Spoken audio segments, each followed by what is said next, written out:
Di tangan, Iya, kaki, atau tangan seluruh dan badan? kaki. Oh iya, Tidak, kaki saja ya. Nah, kemudian ini barangkali kemudian sama Pak Dokter ini apa namanya spesifikasi makanan yang perlu dia hindari. Oh iya. Seperti apa, karena orangnya saya lihat ini tidak terlalu anu dalam soal makanan, jadi penting juga barangkali dia tahu apa-apa yang ini makanan Oh yang iya. berlemak yang bagaimana. Iya. Makasih banyak Pak Abdullah. Iya. Penjelasan ini, ya. Iya, makasih banyak Pak Abdullah pertanyaannya. Dok, tadi hampir sama yang penelpon pertama, penelpon kedua tadi intinya adalah bagaimana pola makan. Terus yang kedua tadi yang disampaikan Pak Abdullah adalah gejala awal dari Ya, kram-kram itu gitu ya. Mungkin gitu. Iya, jadi tadi Pak Abdullah tadi mengatakan bahwa ada sering kram-kram ya. Nah itu kalau kram itu ada gangguan, bisa oleh karena gangguan saraf juga Pak. Jadi mungkin kalau kita juga tidak bisa vonis kalau begitu kram kita terus stroke gitu. Oh, begitu. Ya, jadi bisa saja itu namanya neuropati ya, oleh karena kekurangan vitamin B sehingga saraf-saraf kita itu lebih lebih gampang nyeri begitu ya, hiperestesi. Tetapi kalau mau tahu ya kita juga harus check up dulu. Jadi kita periksa tekanan darah, kemudian kita periksa laboratorium ya. Kemudian Tadi soal makanan. ya, makanan. Nah, kalau memang makan makanan yang berisiko, tapi biasanya begini Pak, yang terutama kita dianjurkan untuk rendah garam. Ya. Rendah garam. Jadi itu ya memang agak susah, tetapi kita usahakan rendah garam sehingga tekanan darah tidak meningkat gitu.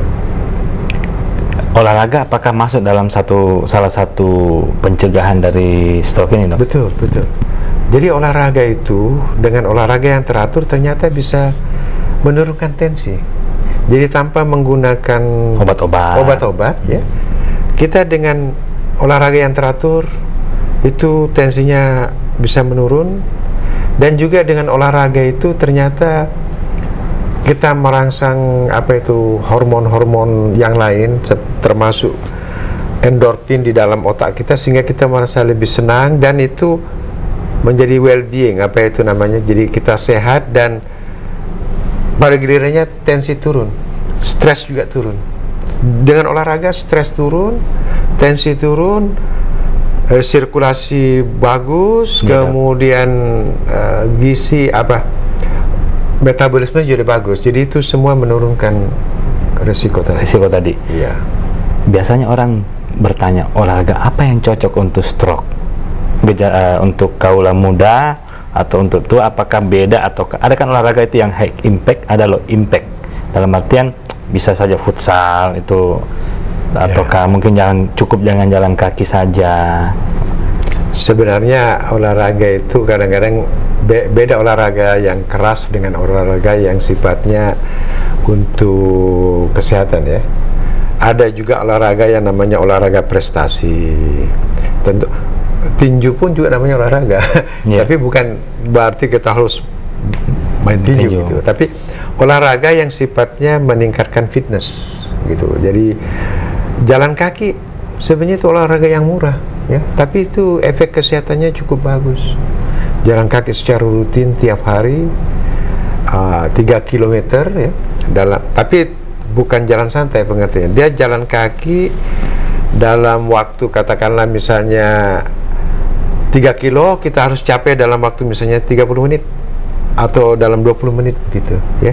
Jadi ada tenggang waktu sehingga tubuh kita itu memang dipacu begitu.